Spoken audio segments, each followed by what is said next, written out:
बिस्मिल्लाहिर्रहमानिर्रहीम। अस्सलाम वालेकुम स्टूडेंट्स। लेक्चर नंबर 4 प्रोबेबिलिटी के साथ मैं हूँ सैयद फ़खर अब्बास बुखारी।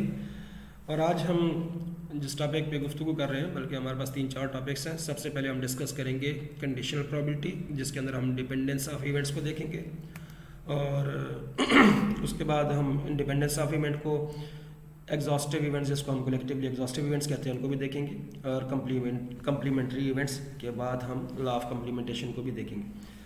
तो मैं मूव करता हूँ अपने टॉपिक की तरफ। आप बेल आइकन को प्रेस करें। अगर आपने पहले से इसको लाइक सब्सक्राइब शेयर नहीं किया हुआ तो ये तमाम काम कर लें। हम मूव करते हैं अपने टॉपिक की तरफ। सबसे पहले हम डिस्कशन करेंगे कंडीशनल प्रोबेबिलिटी की।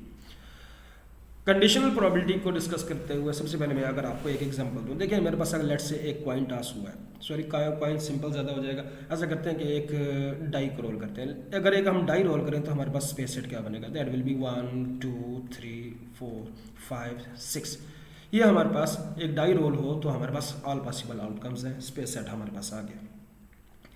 कोई इवेंट ए है और उसकी प्रोबेबिलिटी हमने फाइंड करनी है। लेट्स से वो इवेंट हमारे पास है 2, तो हमने बेसिकली बताना है कि प्रोबेबिलिटी ऑफ ए कितनी है। तो हमें मिलेगी number of elements in set A divided by number of elements in set S के साथ। ए के एलिमेंट्स कितने हैं, सिंपली 1, और एस के एलिमेंट्स कितने हैं, 6। तो प्रोबेबिलिटी ऑफ ए हमारे पास आ गई। बट अगर हमारे पास कोई बंदा आके कहे कि आपको मैं एक एडिशनल इंफॉर्मेशन ये देता हूँ कि बी अकर हो चुका है, बी अकर हो चुका है, और बी क्या है, दैट इज 2 है, 4 है और 6 है। तो ऐसी कंडीशन में कि अगर हमारे पास कोई एडिशनल इंफॉर्मेशन आ गई है, तो अब इस एडिशनल इंफॉर्मेशन की तरफ आप गौर से देखें। क्या इस एडिशनल इंफॉर्मेशन को आ जाने के बाद क्या 2 की प्रोबेबिलिटी मुतासिर होगी? यस होगी। पहले आप किसको कंसीडर कर रहे थे कंपैरिजन के लिए? ए के एलिमेंट्स को कंपैरिजन के लिए हम एस के साथ कंपैरिजन कर रहे थे, लेकिन अब आप एस को कंपैरिजन नहीं करेंगे, आप बी के सेट को कंपैरिजन करेंगे, और बी को आप एक रिड्यूस्ड सैंपल स्पेस के तौर पर इस्तेमाल करेंगे। और प्रोबेबिलिटी ऑफ ए बताते हुए आप क्या करेंगे, number of elements in set S divided by number of elements in set of the sample space, that is reduced sample space actually. तो ये हमारे पास आंसर क्या बन जाएगा, that will be number of elements in A हमारे पास 1 है, और रिड्यूस्ड सैंपल स्पेस के एलिमेंट्स है हमारे पास, दैट इज 3। तो 1/3 इसका आंसर आया। जरा इसको एक बारी थोड़ा सा और डिस्कस करते हैं, एलिब्रेट करते हैं इसको। देखिए हम 2 तलाश कर रहे हैं। 2 किस में तलाश कर रहे हैं, हम इस स्पेस सेट में तलाश कर रहे हैं। क्यों? क्योंकि 2 हमें इसमें से मिलेगा, इसी स्पेस सेट में से मिलेगा। लेकिन अगर मुझे ये बता दिया जाए कि 2 4 और 6 यानी कि इवन नंबर्स आ चुके हैं, तो अब मैं इधर से तलाश नहीं करूँगा, मैं कहाँ से तलाश करूँगा? ऑब्वियसली मैं यहाँ से तलाश करूँगा। या अगर इसको मैं ऐसा कहूँ कि पहले मुझे तुक्का मारना था 6 वैल्यूज़ में से, अब मुझे तुक्का मारना है 3 वैल्यूज़ में से, तो ऑब्वियसली हमारे पास ये प्रोबेबिलिटीज़ की मुतासर हो जाएगी। क्यों मुतासर हुई है प्रोबेबिलिटी ए की, क्यों चेंज आया है इसके अंदर? बाय द एडिशनल इंफॉर्मेशन, इस एडिशनल इंफॉर्मेशन की वजह से। ठीक है, तो ऐसा है कि अगर हमारे पास किसी भी इवेंट ए की प्रोबेबिलिटी किसी भी इवेंट बी की के अकर होने पर डिपेंड कर रही हो, तो ऐसी सूरत में ए की प्रोबेबिलिटी तो होगी, वो कंडीशनल प्रोबेबिलिटी होगी। तो यहाँ पर भी जो मैंने आंसर दिया है, बेसिकली प्रोबेबिलिटी ऑफ ए दिया है, लेकिन इसके साथ मैंने क्या किया, probability of A given B, यानी कि मैंने इस बात को मद्देनजर रखते हुआ दिया है कि बी अकर हो चुका है। तो सिंपली दोबारा मैं इस नोटेशन को दिखाऊं, प्रोबेबिलिटी ऑफ ए तो मैंने बताई है, लेकिन इस बात को मद्देनजर रखते हुए बताई है कि बी अकर हो चुका है। ये स्लैश किस लिए यूज कर रहा हूँ, स्लैश गिवन दैट को बताने के लिए यूज करूँ, गिवन दैट बी। तो हमारे पास क्या है, प्रोबेबिलिटी ऑफ ए बताई, जबकि बी अकर हो चुका है। तो इसको हमने कैसे बताया, number of elements in set A divided by this is the reduced sample space, या probability of number of elements set B कह दें, या हम इसको कह दें number of elements in set of the reduced sample space. लेकिन हम इस खिचड़ी में नहीं जाया करेंगे। हम क्या, हमारे पास कोई फार्मूला ऐसा है जो बरह रास्त हमें वैल्यूज दे दे? तो yes, probability of A given B हमारे पास फाइंड हो सकती है probability of A intersection B divided by probability of B के जरिए। तो हम इस फार्मूले को लगा के भी हासिल कर सकेंगे इसकी प्रोबेबिलिटी को, बजाय इसके कि हम सैम्पल स्पेस को रिड्यूस करते रहें और नई थिंग्स को जानने की कोशिश करें। तो सिंपली हम इसके अंदर वैल्यूज को रिप्लेस कर लें, या अगर ए और बी के रोल्स को स्विच करके देख लें। Probability of B given A अगर हम फाइंड करनी हो, तो probability of A intersection B जो होती है, वो तो probability of B intersection A के बराबर ही होती है। तो इसका मतलब है हमारे पास न्यूमरेटर अगेन यही रहेगा, A intersection B divided by probability of A. इन्हीं दोनों फार्मूलों के ज़रिए हम दो फार्मूले और भी जनरेट कर सकेंगे। वो क्या होंगे उनको भी देख लें। अगर हमारे पास ये जो यहाँ पर प्रोबेबिलिटी ऑफ बी जो यहाँ पर डिवाइड हो रही है, अगर यहाँ पर लेकर जाएंगे तो मल्टीप्लाई हो जाएगी, तो probability of A intersection B हमारे पास इधर रह जाना है और सामने क्या आ जाएगा, probability of B into probability of A given B. इसी तरह अगर इसके प्रोबेबिलिटी ऑफ ए को हम यहाँ पर शिफ्ट करें राइट हैंड साइड के ऊपर, तो क्या सूरत हाल बनेगी, probability of A intersection B किसके बराबर हो जाएगा, probability of A into probability of, यहाँ पर क्या था हमारे पास, बी गिवन ए। तो बी गिवन ए हमारे पास दो फार्मूले ये इंटरसेक्शन को फाइंड करने के लिए भी यहाँ से हासिल होंगे। इसको ज़रा नीट करके देख लेते हैं। हमारे पास सबसे पहले हमारे पास कंडीशनल प्रोबेबिलिटी क्या है, ठीक है। The probability of any event A, probability of any event A is called conditional if it depends upon the occurrence of some other event B, जैसा भी अभी हमने एग्जांपल में देखा, ठीक है। तो इवेंट बी की अगर इस पर डिपेंड कर रहा हो तो ए, तो हमारे पास सिंबॉलिकली इसको कैसे रिप्रेजेंट करेंगे, प्रोबेबिलिटी ऑफ ए। फाइंड किसकी प्रोबेबिलिटी करनी है, जिसकी प्रोबेबिलिटी फाइंड करनी है उसको पहले लिखा, स्लैश के जरिए हमने गिवन दैट को शो किया, और जिस चीज़ की अकरेंस हो चुकी है उसको हमने स्लैश के बाद में लिखा। तो probability of A given B, probability of A given B को सिंबॉलिकली इस तरह लिखा जाएगा, ठीक हो गया। सॉरी, सिंबॉलिकली कैसे लिखेंगे इसको, probability of A given B. या अगर हमारे पास प्रोबेबिलिटी ऑफ बी पहले है, हमें प्रोबेबिलिटी बी की फाइंड करनी हो तो सिंपली ए और बी के रोल को स्विच कर लें। तो प्रोबेबिलिटी ऑफ बी गिवन, ये है हमारे पास given, probability of B given A. Formula हमने क्या देखा, probability of A given B is equal to probability of A intersection B divided by probability of B. याद रखने के लिए आप ये देख सकते हैं, जो गिवन दैट में जो चीज़ दी हुई है that is in the denominator, वो सिंपली डिनोमिनेटर में यूज हो रही है। और अगर हम इससे इंटरसेक्शन का फार्मूला, यानी कि इस इंटरसेक्शन को आप इंटरसेक्शन के लिए सॉल्व करेंगे तो इसको आप दूसरी साइड पे ले जाएं, तो फार्मूला क्या बन जाएगा, probability of A intersection B is equal to probability of B into probability of A given B. Simply हमने रीअरेंज किया है इसको, ठीक है। तो अगर probability of B given A को देखें तो probability of A intersection B divided by probability of A. ये देखिए गिवन दैट के अंदर जो थी हमारे पास जो भी चीज़, वो हमारे पास यहाँ पर डिनोमिनेटर में यूज़ हुई है। रीअरेंज करके लिख लें। रीअरेंज करने का मकसद ये है कि हम probability of A intersection B का फार्मूला हासिल कर लें। तो हमारे पास फार्मूला बन जाएगा probability of A intersection B is equal to probability of A into probability of B given A. अगर हम इधर पहले वाली कंडीशन की बात कर रहे हो तो यहाँ देखिए डिनोमिनेटर में हमारे पास प्रोबेबिलिटी ऑफ बी है, तो probability of B must not be equal to zero. इसी तरह यहाँ पर डिनोमिनेटर में मेरे पास ए है, तो probability of A must not be equal to zero, इनको जीरो नहीं होना चाहिए, अदरवाइज हमारे पास अनडिफाइंड आंसर आ जाएगा। ओके जी, हम एक और देखते हैं। यहाँ पर हमारे पास टू इवेंट्स है, हमारे पास ए और बी हमारे पास डिपेंडेंट कब होंगे। यहाँ पर तो हमारे पास ए डिपेंड कर रहा है ना बी के ऊपर, लेकिन हमारे पास ए और बी इंडिपेंडेंट कब होंगे, स्टेटिस्टिकली इंडिपेंडेंट कब कहलाएंगे, सिंपली सिर्फ और सिर्फ उस वक्त कहलाएंगे जब हमारे पास probability of A intersection B बराबर हो इन्हीं दोनों के इवेंट्स, ए और बी के इवेंट्स के प्रोडक्ट के बराबर, यानी कि probability of A intersection B बराबर हो probability of A into probability of B के। सिंपल। अब देखें इंडिपेंडेंट है इवेंट ना, तो प्रोबेबिलिटी ऑफ ए फाइंड करनी है। अगर मुझे कोई कह दे कि बी आ चुका है और बी ऐसा है कि जो ए की प्रोबेबिलिटी को मुतासर करने के काबिल ही नहीं है, तो इस बी को लिखने की क्या ज़रूरत, यानी कि इसको अगर हम हज़फ भी कर दें तो यानी कि मैं इस तरह कहना चाह रहा हूँ कि हम probability of A given B को प्रोबेबिलिटी ऑफ ए कह सकते हैं। क्यों, प्रोबेबिलिटी ऑफ ए और बी आपस में क्या है, स्टैटिस्टिकली इंडिपेंडेंट है। अगर ये हमें पता है तो, अगर ये स्टैटिस्टिकली इंडिपेंडेंट है तो बी के अगर होने से ए के ऊपर असर ही नहीं पड़ता, तो बी का जिक्र करना भी कोई ख़ास ज़रूरत नहीं रखता। इसी तरह अगर मुझे प्रोबेबिलिटी ऑफ बी गिवन ए बताना है और ए के अंदर ये सलाहियत नहीं है कि वो, सॉरी ए के अंदर ये सलाहियत नहीं है कि वो बी की प्रोबेबिलिटी को मुतासर करे, तो इसके गिवन दैट का जिक्र करना भी ज़रूरी नहीं है। Simply probability of B given A can also be written as probability of B.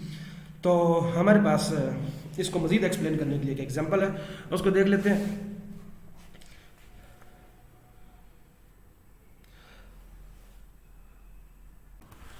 To balls are drawn at random from an urn containing 5 red, 5 हमारे पास रेड बॉल है और 4 ब्लैक बॉल्स। बॉल कितने ड्रा करने हैं, हमें ball 2 draw करने हैं, ठीक है। तो हमें प्रोबेबिलिटी किस चीज़ की देनी है, what is the probability of getting both red. Both red का क्या मतलब है, देखिए probability of both red stands for, probability बतानी है कि पहला बॉल भी रेड आए एंड दूसरा बॉल भी रेड ही आए। एंड हमारे पास किससे कन्वर्ट होता है? एंड हमारे पास कन्वर्ट होता है इंटरसेक्शन के साथ। Basically probability of R1 intersection R2 यानी कि probability of A intersection B ही बतानी है। तो अब देखना ये है कि probability of A intersection B के लिए तो हमारे पास ये भी फार्मूला मौजूद है, ये वाला फार्मूला भी मौजूद है और ये वाला फार्मूला भी मौजूद है। हमने फार्मूला कौन सा यूज़ करना है पहले ये चीज़ तय कर लेंगे तो हमारे पास काफ़ी सारे मामला क्लियर हो जाएंगे। इसी एग्जाम्पल को मैं रिपीट कर रहा हूँ नीचे, लेकिन एक छोटी सी तब्दीली के साथ वो तब्दीली भी डिस्कस करते हैं। सबसे पहले डिस्कशन हमारी क्या थी, हमने रेड बॉल्स की प्रोबेबिलिटी बतानी है, दोनों रेड हों, probability of A intersection B बतानी है। लेकिन कहता क्या है कि if first ball is not replaced, यानी कि जो अर्न थी जिसके अंदर हमारे पास कुछ रेड बॉल्स कुछ ब्लैक बॉल्स पड़े हुए हैं, उनमें से जब बॉल निकाला गया, बॉल निकाल के रख दिया गया साइड पे, वापस नहीं डाला गया। नॉट रिप्लेस का मतलब है वापस नहीं डाला गया, जिसको हम सिंपली विदाउट रिप्लेसमेंट की टर्म से भी जो है ना इस्तेमाल करते हैं। लेकिन यहाँ पर यही तब्दीली की है, एग्जैक्टली सेम एग्जांपल मैंने यहाँ पर रिपीट की है, लेकिन यहाँ पर कहा है कि if the first ball is replaced, यानी कि जिस अर्न के अंदर जो बॉल्स पड़े हुए थे उनमें से जब एक बॉल निकाला गया, निकालने के बाद देखने के बाद वापस हमने उसको उस बैग के अंदर ही फेंक दिया या उस अर्न के अंदर ही फेंक दिया। तो अब देखिए हमारे पास जो मालूमात है वो क्या है, रेड बॉल है हमारे पास 5, ब्लैक बॉल है हमारे पास 4, टोटल बॉल्स हमारे पास 9, यही नीचे भी एग्जैक्टली सेम है। अब हमें करना क्या है, सबसे पहले तो पहले बॉल की प्रोबेबिलिटी फाइंड करनी है। प्रोबेबिलिटी बताएं जी, रेड 1 की प्रोबेबिलिटी क्या होगी। नंबर ऑफ रेड बॉल्स हमारे पास है 5, ये तो ऊपर आ गया simply 5। Number of favourable events divided by total number of events या number of all possible outcome that is 9, तो ये हमारे पास आ गया 9। तो हमारे पास क्या आंसर बना इसका, probability of first red ball is 5/9। अब मुझे बतानी है प्रोबेबिलिटी ऑफ रेड 2, रेड 2 बतानी है, लेकिन हमने रेड 2 ऐसा बताना है कि जो रेड 1 है वो अकर हो चुका है, रेड 1 आ चुका है। रेड 1 आ जाने की वजह से हुआ क्या है, रेड 1 आ जाने की वजह से ये है कि रेड चूंकि एक निकल चुका है, तो पहले जो 5 थे अब वो 5 नहीं रहे उस अर्न के अंदर, अब हमारे पास 4 बॉल्स रह गए। तो 4 + 4 तो 8 हुए। अब यानी कि जो हमारे पास टोटल बॉल्स यानी टोटल नंबर ऑफ बॉल्स हमारे पास 9 थे, अब हमारे पास हो गया 8। तो अब हमें रेड बॉल की प्रोबेबिलिटी बताने के लिए क्या करना होगा, ये नई जो हमारे पास अरेंजमेंट है इसको यूज़ करना है, दैट इज़ 4/8। तो अब हमारे पास आंसर क्या बन जाएगा, 4/8। तो अब क्लियरली देखिए हमारे पास प्रोबेबिलिटी ऑफ रेड बॉल जो हमने पहले वाला निकाला और प्रोबेबिलिटी ऑफ रेड बॉल जो दूसरे वाला निकाला, इन दोनों की प्रोबेबिलिटी तब्दील है, इनके अंदर चेंज है। अगर यहाँ पर नीचे वाली एग्जाम्पल में देखिए प्रोबेबिलिटी ऑफ रेड 1 निकाल रहा हूँ, तो ये हमारे पास 5/9। लेकिन अगर मैं प्रोबेबिलिटी ऑफ रेड 2 निकालूं और ये बताऊं गिवन दैट कि पहला रेड निकल चुका है, तो पहला रेड निकल चुका है तो उसको दोबारा वापस डाल भी तो दिया गया। अब यहाँ पर 4 नहीं हुए, क्यों कि जब निकाला था निकालने के बाद दोबारा डाल दिया तो रेड अपने वापस जगह पर 5 के 5 ही मौजूद हैं। तो हमारे पास अगेन जो प्रोबेबिलिटी ऑफ रेड 2 बता रहे हैं, इस रेड 2 को रेड 1 के अकर होने से कोई फर्क नहीं पड़ रहा, तो सिंपली इसको रेड 2 ही कह देते हैं, दैट इज 5/9 अगेन। तो इन दोनों की प्रोबेबिलिटी हमारे पास 5/9 ही बननी है। ठीक हो गया। लेकिन जरा इसको जरा नीट करके देख लें। प्रोबेबिलिटी ऑफ रेड 1 हमारे पास क्या है, दैट इज 5/9 ऊपर, यहाँ पर नीचे भी 5/9। लेकिन जैसे रेड 2 की बात आई तो हमने कहा कि रेड 1 को भी मान के चलो कि भाई रेड 1 ने एक निकाल लिया हुआ है, तो अब यहाँ पर 4 रह चुके हैं और यहाँ पर टोटल भी एक कम हो चुका है, तो 4/8 हमने प्रोबेबिलिटी लिखी। लेकिन यहाँ पर हमने क्या कहा, प्रोबेबिलिटी ऑफ रेड 2 की बात कर रहे हैं तो रेड 1 की कंसिडर करें, रेड 1 की कंसिडर करने की ज़रूरत ही नहीं है। जो हमने एक रेड बॉल निकाला था और उनमें से वापस डाल दिया है, वहाँ पर तो 5 के 5 एज इट इज़ मौजूद हैं, तो हमारे पास प्रोबेबिलिटी ऑफ R2 का मतलब है गिवन दैट R1 बताने की जरूरत नहीं है, सिंपली वो प्रोबेबिलिटी ऑफ R2 ही है और दैट इज 5/9 अगेन। तो ये तो हमारे पास सिमिलर आ गई। अब देखें हमारे पास प्रोबेबिलिटी यहाँ पर किसकी मौजूद है, R1 की मौजूद है, probability of R2 given R1 की मौजूद है। तो अब यहाँ पर हमारे पास प्रोबेबिलिटी यूज होगी इस डिपेंडेंट ऑफ इवेंट्स वाले हिस्से से हम उठा लेते हैं, और जो हमारे पास ये जो प्रोबेबिलिटी है यहाँ पर जो है प्रोबेबिलिटी आएगी इंडिपेंडेंस वाली, यानी कि probability of R1 intersection R2 find करना है। तो कैसे फाइंड होगी, probability of R1 into probability of इनको देख लें, probability of R2 divided given that R1। Simply इसकी वैल्यूज़ को रिप्लेस करेंगे और आंसर बना लेंगे। तो जरा देखते हैं वैल्यूज़ रिप्लेस होकर कैसे आती हैं। Probability of R1 intersection R2 is equal to probability of R1 into probability of R2 given R1। Values को रिप्लेस करें, इसकी जगह पर रिप्लेस हो जाएगा 5/9 और इसकी जगह पर रिप्लेस हो जाएगा हमारे पास 4/8। तो रिप्लेस किया हमारे पास, वैल्यूज़ को सिंप्लीफाई किया तो हमारे पास आंसर बन जाएगा 5/8। लेकिन यहाँ पर कौन सा फार्मूला यूज़ होगा, यहाँ पर फार्मूला यूज़ होगा ये वाला, probability of R1 intersection R2 is equal to probability of R1 into probability of R2। 5/9 into 5/9 तो हमारे पास आंसर बन जाएगा 25/81। तो देख लें इन दोनों की probabilities exactly the same question, बस बट यहाँ पर एक छोटी सी चीज़ ने हमारे पास डिपेंडेंस को और इंडिपेंडेंस को क्रिएट किया है, उसी की वजह से हमारे पास रिजल्ट्स डिफरेंट हैं।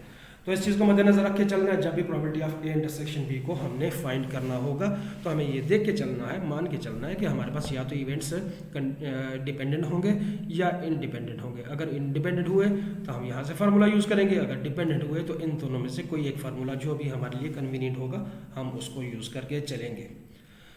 ओके जी, बात करते हैं। हमारे पास एक और टॉपिक है दैट इज एग्जॉस्टिव इवेंट्स, और एग्जॉस्टिव इवेंट्स के अलावा हमारे पास इसका दूसरा नाम कलेक्टिवली एग्जॉस्टिव इवेंट्स भी है। देखिए हमारे पास कोई एक स्पेस सेट है S, ठीक है, स्पेस सेट थोड़ा सा गंदा बन गया, चलिए ये हमारे पास एक स्पेस सेट S है, उसकी वेन डायग्राम बना दी मैंने। उसके अंदर कोई भी एक सेट A है, A के अलावा जो बाकी एरिया बचा हुआ उसको हम क्या कहेंगे, A कप्लीमेंट। तो A इंटरसेक्शन A कप्लीमेंट हमारे पास 5 रिजल्ट देगा, A यूनियन A कप्लीमेंट हमारे पास स्पेस सेट देगा। कोई भी दो इवेंट्स A और B, यहाँ पर B की जगह पे हमारे पास कौन सा इवेंट यूज हो रहा है, एक कप्लीमेंट यूज हो रहा है, ठीक है ना। कोई भी दो इवेंट्स जिसके अंदर ये दोनों खुसूसियात पूरी हो जाएं कि उनके अंदर तो कॉमन तो कुछ भी ना हो, लेकिन उनको मिला लेने से हमारे पास वापस रिटर्न के अंदर पूरा स्पेस सेट बन जाए, तो ऐसे दो इवेंट्स हमारे पास कौन से इवेंट्स होंगे, वो एग्जॉस्टिव इवेंट्स होंगे या कलेक्टिवली एग्जॉस्टिव इवेंट्स होंगे। क्या ये बात सिर्फ दो के लिए वैलिड है? नहीं, दो से ज़्यादा इवेंट्स भी हों तब भी हमारे पास ऐसा ही होगा। मिसाल के तौर पर ये हमारे पास एक स्पेस सेट है, इसका एक इवेंट ये, इसको मैं मान के चलता हूँ A1, इसको कह देते हैं ये A2 है, यहाँ से कह देते हैं ये A3 है और ये A4 है। अब देखिए हमारे पास A1 intersection A2 intersection A3 intersection A4 हमारे पास कितना है, रिजल्ट 5। इनके दरम्यान में ओवरलैपिंग नहीं है। ओवरलैपिंग ना होना किस बात की दलील है, कि कोई भी कॉमन नहीं है। अगर इनको मिला लिया जाए, A1 union A2 union A3 union A4, तो रिजल्ट क्या आ जाएगा, इन सारों को मिला लेने से पूरे का पूरा स्पेस सेट वापस आ जाएगा। तो ये दो कंडीशनें जब भी फुलफिल हो जाएंगी, जिन जिन इवेंट्स के दरमियान में, उन इवेंट्स को हम क्या कहेंगे, these events are collectively exhaustive events. तो ज़रा बाकायदा तौर पर इसको डिफाइन कर लेते हैं। When a sample space S is partition in two or more events in such a way that they have nothing in common, यानी कि इंटरसेक्शन एग्जिस्ट ना करता हो। कितने भी इवेंट्स हों, A1 A2 करते चलें इंटरसेक्शन AN तक, जितने भी इवेंट्स हो उनके दरमियान में कॉमन एग्जिस्ट ना करता हो, ठीक है, यानी कि उनका इंटरसेक्शन नल सेट आए। और दूसरी कंडीशन क्या है, by joining them all. By joining them का मतलब होता है उनका यूनियन ले लेना, यानी कि A1 यूनियन A2 यूनियन चलाते जाएं यूनियन AN तक, तो हमारे पास पूरा का पूरा स्पेस सेट वापस रिटर्न में आ जाए। तो ये दो कंडीशंस फुलफिल जो भी इवेंट्स करेंगे वो आपस में कलेक्टिवली एग्जॉस्टिव इवेंट्स होंगे। इसकी इवेंट डायग्राम भी देख लें, ये हमारे पास स्पेस सेट है और इसके अंदर मैंने पार्टीशंस बनाई हैं और तमाम की तमाम पार्टीशंस का नाम दे दिए, A1 A2 A3 A4 A5 A6। कोई भी सेट दूसरे सेट के ऊपर ओवरलैप नहीं कर रहा, इसका मतलब है कि इंटरसेक्शन एग्जिस्ट नहीं करता। मिला लेने पे, यानी कि A1 को मिला लो A2 के साथ और फिर A3 के साथ A4 के साथ A5 के साथ A6 के साथ, ये सारा ही शेड हो गया, तो यानी कि रिटर्न में हमारे पास पूरे का पूरा स्पेस सेट ऐसे ही आ गया। दोनों कंडीशन फुलफिल हो गई, तो इसका मतलब है ये है हमारे पास कलेक्टिवली एग्जॉस्टिव इवेंट्स। सिंपल सी एक एग्जाम्पल लेते हैं इसकी। A fair die is rolled, let A1 denotes the event even number. A1 denote कर रहा है इवन नंबर को and A2 denotes odd number, A2 odd number को डिनोट कर रहा है। क्या हमने किया, डाई रोल किया, फिर डाई रोल किया, तो फिर डाई की स्पेस सेट हमारे पास क्या आएगी, that will B 1 2 3 4 5 6। Even number किसको रिप्रेजेंट कर रहा है, A1 इवन नंबर है तो ये आ जाएगा 2 4 और 6, और ऑड नंबर हमारे पास आ जाएंगे 1 3 और 5, जो कि हमारे पास A2 से रिप्रेजेंट कर रहे हैं। आप जरा इन दोनों को देखिए, जरा A1 इंटरसेक्शन A2 लें, तो क्या इन दोनों के दरम्यान में कोई कॉमन है? 2 इसमें है नहीं, 4 इसमें है नहीं, 6 इसमें है नहीं, तो इसका मतलब है रिजल्ट में हमारे पास 5 बन गया। अगर A1 यूनियन A2 लूँ तो ये सबसे छोटा मैंने पहले उठा लिया 1, फिर उससे बड़ा इन दोनों में 2 है, फिर हमारे पास 3, 4, 5 और 6, पूरे का पूरा स्पेस सेट रिटर्न में आ रहा है। तो ये हमारे पास पहली कंडीशन यहाँ पर सेटिस्फाई कर गया कि कॉमन कुछ भी एग्जिस्ट नहीं कर रहा, मिला लेने से हमारे पास स्पेस सेट बनता है। तो इसका मतलब ये हुआ कि ये A1 और A2, हमारे पास A1 और A2 जो है ये कलेक्टिवली एग्जॉस्टिव इवेंट्स हैं, हेंस प्रूव्ड। ठीक है, ये हमारे पास प्रूव हो गया। आज का लास्ट टॉपिक और सबसे इम्पॉर्टेंट टॉपिक, बहुत आसान टॉपिक है लेकिन बहुत से हमारे कॉम्प्लिकेटेड टॉपिक्स को ये मज़ीद आसान करके हमारे साथ जो है ना प्रेजेंट करता है, यानी कि हमारे लिए हेल्पफुल होता है कॉम्प्लेक्स प्रॉब्लम को आसान करने के अंदर। ये हमारे पास टॉपिक है कम्प्लीमेंट्री इवेंट्स का। कम्प्लीमेंट्री इवेंट्स कौन से? यानी कि कम्प्लीमेंट्स की बात कर रहे हैं। एक कम्प्लीमेंट किसके बराबर है? एस में से ए के सेट के एलिमेंट्स को माइनस करा दें। वेन डायग्राम में हमने कैसे कहा था कि आप सिंपली शेयर वो वाला एरिया करें जो ए के अलावा हो, share the area other than A. Let's say ये हमारे पास एक स्पेस सेट है और इसके अंदर ये कोई एक इवेंट ए है, इसके अलावा ए के अलावा का जो भी पार्ट है उसको हमने शेड कर दिया। शेड करके हमने कहा कि ये जो शेडेड एरिया है दैट इज ए कम्प्लीमेंट। चलिए मैं इसके अंदर भी लिख लेता हूँ, दिस इज ए कम्प्लीमेंट। ए में और ए कम्प्लीमेंट के अंदर भी वही हमारे पास रिलेशनशिप पाया जाता है जो अभी हमने डिस्कस किया कलेक्टिवली एग्जॉस्टिव का। यानी कि अगर मैं ए इंटरसेक्शन ए कम्प्लीमेंट देखूं तो यहाँ पर ओवरलैपिंग ए की और ए कम्प्लीमेंट के आपस में कोई नहीं है, इसका मतलब रिजल्ट 5 है। और अगर मैं ए यूनियन ए कम्प्लीमेंट लूँ तो रिजल्ट हमारे पास पूरे का पूरा स्पेस सेट ए को और ए कम्प्लीमेंट को मिला लेने से क्या मिलेगा? पूरे का पूरा स्पेस सेट मिल जाएगा। यानी कि ये दोनों इवेंट्स भी हमारे पास कौन से इवेंट हैं? ये हमारे पास कलेक्टिवली एग्जॉस्टिव इवेंट्स भी हैं कम्प्लीमेंट्री होने के साथ साथ। देखिए ए यूनियन ए कम्प्लीमेंट की बात करूं तो स्पेस सेट के बराबर। अगर मैं इसके बोथ साइड पर प्रोबेबिलिटी अप्लाई करूं तो ए यूनियन ए कम्प्लीमेंट हो जाना है, इसने यहाँ पर आ जाएगी प्रोबेबिलिटी ऑफ स्पेस सेट। देखिए प्रोबेबिलिटी ऑफ स्पेस सेट किसके बराबर है? Number of S divided by number of S. इसका मतलब है इसका तो रिजल्ट 1 आना है, तो प्रोबेबिलिटी ऑफ स्पेस सेट तो हो गई 1। अब ये हमारे पास म्यूचुअली एक्सक्लूसिव इवेंट्स हैं, इनके दरम्यान में कॉमन नहीं है, तो हम लॉ ऑफ एडिशन यूज कर सकते हैं जिसको हमने बड़ी डिटेल में पिछले लेक्चर्स में डिस्कस किया। तो ये हो जाएगी probability of A plus probability of A complement minus probability of A intersection. Probability of A intersection A complement करवाने की जरूरत नहीं है क्योंकि ये तो ये तो हमारे पास 0 है, क्योंकि हमारे पास ए इंटरसेक्शन ए कम्प्लीमेंट कितना था? 5 था, तो 5 की प्रोबेबिलिटी तो 0 होती है। तो हमें ये सिंपली म्यूचुअली एक्सक्लूसिव होने की वजह से ये हमारे पास एक रिजल्ट जनरेट हो गया। अब हमारे पास रिजल्ट क्या है? Probability of A plus probability of A complement 1 के बराबर है। अगर आपने प्रोबेबिलिटी ऑफ ए फाइंड करनी है तो आप ऐसा कर सकते हैं, अगर आप देखते हैं कि प्रोबेबिलिटी ऑफ ए कम्प्लीमेंट निकालना आसान है तो प्रोबेबिलिटी ऑफ ए आप डायरेक्ट फाइंड ना करें, बल्कि 1 minus probability of A complement, यानी कि ए कम्प्लीमेंट की प्रोबेबिलिटी फाइंड करें और 1 में से माइनस करवा दें, आंसर आपके पास बन जाएगा। ये कैसे हुआ? देखिए मैंने इसको सिंपली ये जो आपके पास फार्मूला है जो हमने ड्राइव किया अभी इसको रीअरेंज किया। ए को हमने पहली तरफ भेज दिया तो probability of A complement is equal to 1 minus probability of A आ गया। इसी तरह ये अगर मैं इसको इधर ही रहने दूँ तो probability of A complement 1 minus probability of A बन जाएगी। तो ये बड़े इंपॉर्टेंट रिजल्ट्स हैं हमारे पास जो जनरेट हुए हैं। तो देखिए हमारे पास ये क्या थे? कलेक्टिवली एग्जॉस्टिव इवेंट्स हैं, क्योंकि हमारे पास ये कॉमन इनके दरमियान एग्जिस्ट नहीं करता और मिला लेने पर पूरा सैम्पल स्पेस है। और अब हमने प्रोबेबिलिटी जैसे अप्लाई की बोथ साइड पे, तो यहाँ पर हमारे पास म्यूचुअली एक्सक्लूसिव होने की वजह से लॉ ऑफ एडिशन यूज़ किया। स्पेस सेट की प्रोबेबिलिटी हमारे पास 1 होती है, तो हमने सिंपली रिप्लेस कर दिया इसको probability of A plus probability of A complement. Law of addition use किया यहाँ पर इसके लिए और स्पेस सेट की प्रोबेबिलिटी को 1 पुट किया, हमारे पास एक ड्राइव हो गया फार्मूला। इसको हमने रीअरेंज कर लिया जितने पॉसिबली हम रीअरेंज कर सकते हैं कि ए की probability 1 minus probability of A complement से एक प्रोबेबिलिटी ऑफ ए कम्प्लीमेंट हम 1 माइनस प्रोबेबिलिटी ऑफ ए से फाइंड कर सकते हैं। ये हमारे पास बहुत यूजफुल रिजल्ट्स हैं, हमको मुख्तलिफ मौक़ों पर यूज़ भी करेंगे। ठीक है, एक एग्जांपल देख लेते हैं यहाँ पर यूज़ करके और यहीं पे अपने लेक्चर को एंड भी करेंगे। 3 dice are rolled, 3 dice roll हो रही है। What is the probability of getting all faces are alike? देखिए अगर हमारे पास 3 डाइस रोल हो रही हैं, ठीक है, 3 डाइस रोल हो रही हो तो हमारे पास number of elements in set S कितने होंगे? अगर मैं स्पेस सेट बनाना चाहूँ तो स्पेस सेट तो काफ़ी बड़ा बनेगा ना, लेकिन उससे बड़ा बनाने से पहले देख लेते हैं कि इसके अंदर एलिमेंट्स कितने आ सकते हैं। पहले डाई के ऊपर 6, दूसरे डाई के ऊपर भी 6, तीसरे डाई के ऊपर भी 6, तो simply law of addition use करते हुए हमारे पास आंसर आ जाएगा 216। तो 216 हम इवेंट्स एक सेट के अंदर, एक स्पेस सेट के अंदर शो करेंगे तो बहुत लेंथी काम हो जाएगा। हमें चाहिए क्या है, हमें प्रोबेबिलिटी ऑफ ए चाहिए, लेट्स से, ठीक है ना। लेट्स से हमें प्रोबेबिलिटी ऑफ ए फाइंड करने को कह रहा है, और सॉरी यहाँ पर मैं अगर ज़्यादा कम्प्लेक्स करूँ, ऑल फेसेस आर अलाइक की प्रोबेबिलिटी क्या है, ऑल फेसेस अलाइक हमारे पास ए का सेट बना लेते हैं, ठीक है। ऑल फेसेस अलाइक का मतलब है कि जब हमने 3 डाइस रोल किए तो पहले भी 1 आ गया, दूसरे पे भी 1 आ गया, तीसरे पे भी 1 आ गया, ये हमारे पास आ गया एक इवेंट। दूसरा इवेंट देखिए, पहले पे भी 2, दूसरे पे भी 2, तीसरे पे भी 2, फिर हमारे पास 3, 3 और 3, तीनों पे 3, फिर 4, 4 और 4। इसी तरह हमारे पास कॉमा यहाँ पर भी यूज़ कर लेते हैं, यहाँ पर हमारे पास 5, 5, 5 एक और इवेंट, और ये आ जाएगा 6, 6 और 6। ये हमने ब्रेस क्लोज किया तो number of elements in set ए कितने बने, number of elements in set ए बने हमारे पास 6।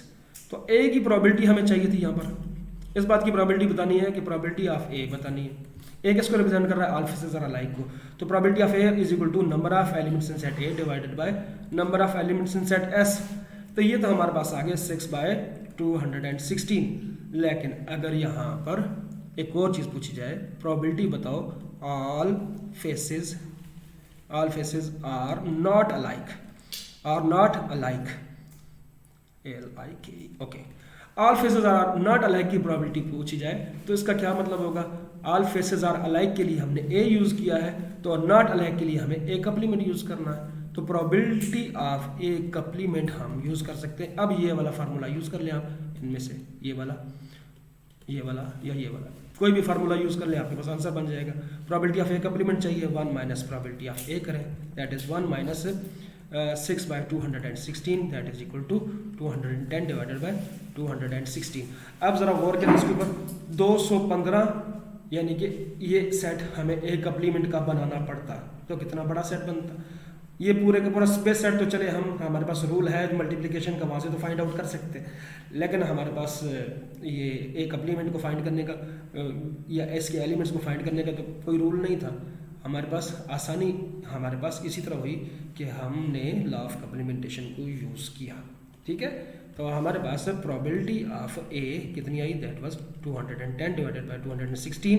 प्रोबेबिलिटी ऑफ ए कम्प्लीमेंट कितनी आई, that is 1 minus probability of A, that is 1 minus 210 divided by 16, sorry हाँ ये हमने उल्टा लिख दिया। यहाँ हमारे पास प्रोबेबिलिटी यहाँ पर आई थी 6/216 और ये आ जाएगा हमारे पास 1 minus 6/216, that is 210 divided by 216। Neat इसलिए कर दिया कि अगर मैं आपको बताऊं कि प्रोबेबिलिटी ऑफ ए आसानी से फाइंड हो सकती है, प्रोबेबिलिटी ऑफ ए कप्लीमेंट मुश्किल कर रही है, तो आप ए की प्रोबेबिलिटी को फाइंड करें और ए कप्लीमेंट की प्रोबेबिलिटी को इस लॉ ऑफ कम्प्लीमेंटेशन से फाइंड कर लें। आज के लिए इतना ही, इंशाल्लाह मिलते हैं नेक्स्ट लेक्चर के अंदर। टिल देन अल्लाह हाफिज़। माइंडेड आप लोग चैनल को लाइक सब्सक्राइब शेयर कर दें, बेल आइकन को प्रेस करें ताकि हाल आने वाली वीडियो आपको टाइमली नोटिफाई हो सके। ओके जी, अल्लाह हाफिज़।